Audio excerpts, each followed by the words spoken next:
So apparently, there's a white lady who has been throwing racial slurs at an autistic black kid. Is that right? It should be Did this you call one. him the child?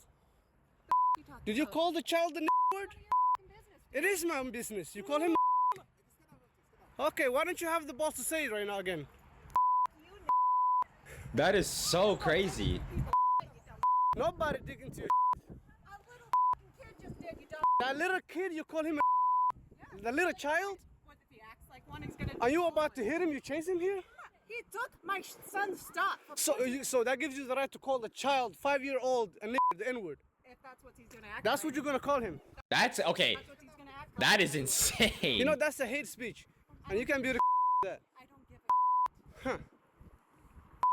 Okay, we'll see about that. What the internet has to say about. It doesn't matter the situation. I feel like the white lady should definitely not be I don't know, calling the kid a slur, especially because the fact that it's a kid, right? It's a 5-year-old who doesn't know better and is probably just trying to learn about some stuff. I don't know. Maybe he's curious. But see, this is why I want more context though. Like the way I view it is like you can have context explaining the situation, but I wish there was context before that.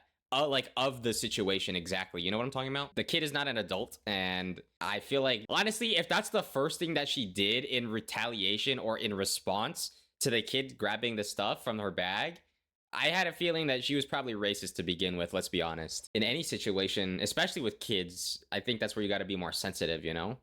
Obviously, like the kid was in the wrong for if he's trying to take the stuff, the kid is definitely not right to do that. But you know, that's why I want to know, like, where's the parent at this time? Or, like, what is the kid doing at this time? You know? But yeah, I don't know. That seems a little insane. A little bit extreme, in my opinion. But I guess to each their own. If he was my child, I would want somebody else to stand up for him. On the evening of April 28th, Shamarki Omar says he started recording a now viral video of a woman shouting racial slurs at a 5-year-old special needs boy. I thought she was going to deny it and walk away. When there was a video and she saw that I was recording, she doubled down. Yeah, and I know, okay, I also know you mentioned that he was special needs, which I think makes it even worse, yeah, to be honest. Because at that age, like, sometimes people, honestly, sometimes, like, people around you might not understand that a child at that age is special needs because, you know, they're a child. They might act like other kids and stuff. But obviously they're a bit different. But yeah, regardless, in any circumstance, I think she's just in the wrong 100%. If nobody else is going to do it, I'm going to have to do it.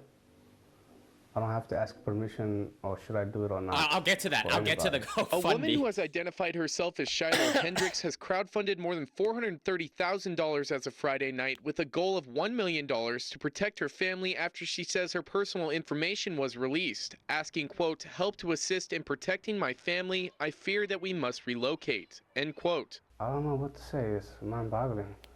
I don't know. I thought she was going to get punished for this, but apparently not. She's getting rewarded. Meanwhile, the Rochester branch of the NAACP has showed its support for the child affected by also crowdfunding more than $150,000 in donations by Friday night with a goal of $250,000. Omar says he and his family have received death threats. No matter what, anytime you send a death threat to anybody, I feel like you've like crossed the line by like a mile.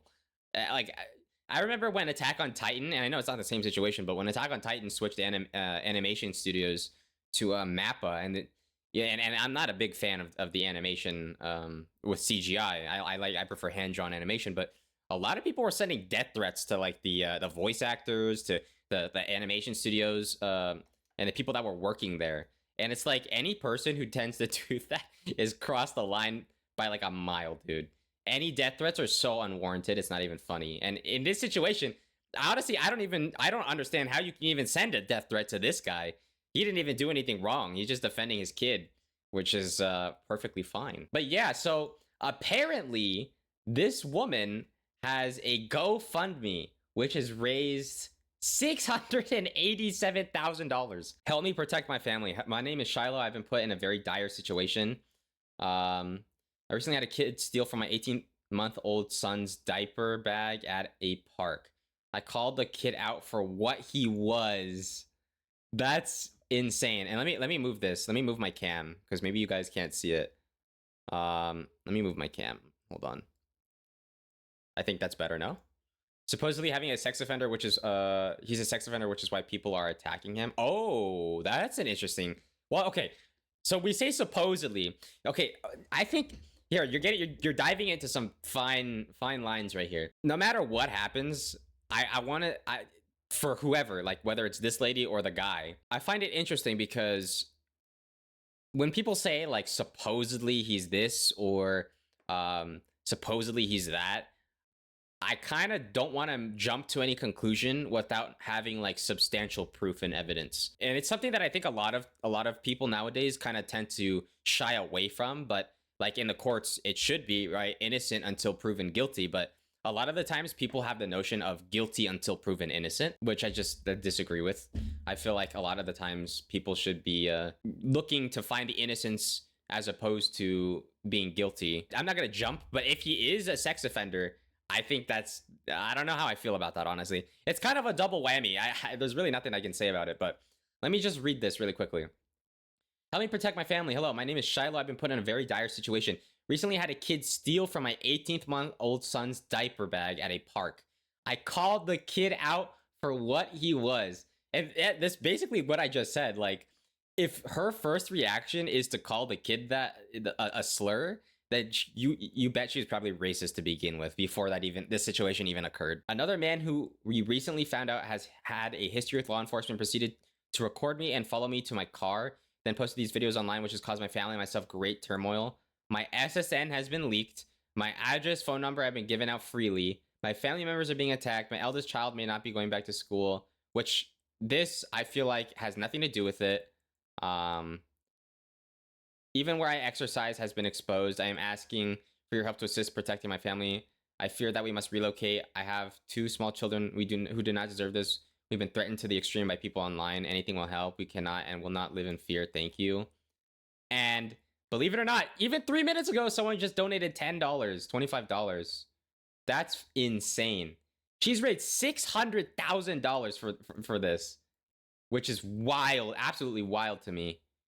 May 2nd. Oh, hold on. There's an update. Hold on. Where do I even begin? The overwhelming support that my family and myself have received is unbelievable. I've never felt so scared yet reassured in my life. It's a whirlwind of emotions. We're currently doing okay. No one has been harmed. Of course you're doing okay. Why wouldn't you be? You got $600,000. We're getting by. We are taking the proper procedures in order to stay safe from these constant threats. I'm still very frightened, and I don't think I will feel safe until we can escape completely. I'm so grateful to all of you who have donated to my family. I would never imagine that we would be supported in such an extreme. It still feels as if it's too good to be true, and it's all going to disappear. Such a strange feeling to be living in a blissful dream and a nightmare simultaneously. Thank you all for your continued support and love. I have to keep fighting for the safety of our families, not just mine, Shiloh. Okay. You know for a fact that when she wrote this, it's just complete bullshit. I'm sorry. It's just BS. Who even... bro.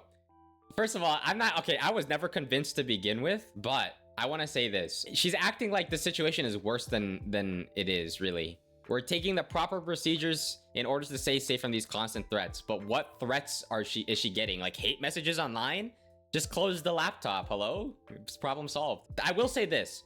Having your SSN linked or leaked and your address and phone number as well, I do think that is a little bit extreme. Even though what she did was wrong, I will defend her in the sense that you shouldn't take the situation to attack other aspects of her life, especially when it revolves around your SSN being leaked and your physical address.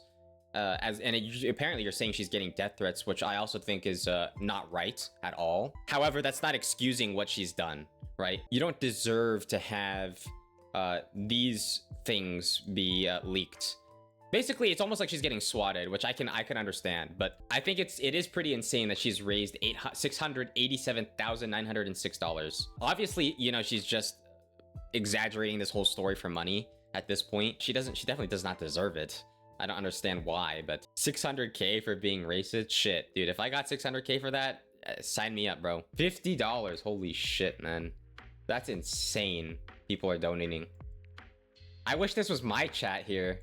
Wouldn't that be awesome, right? Called the kid out for what he was. Yeah, nah, I mean, come on, bro. He's 5. What are you doing? What are we doing here?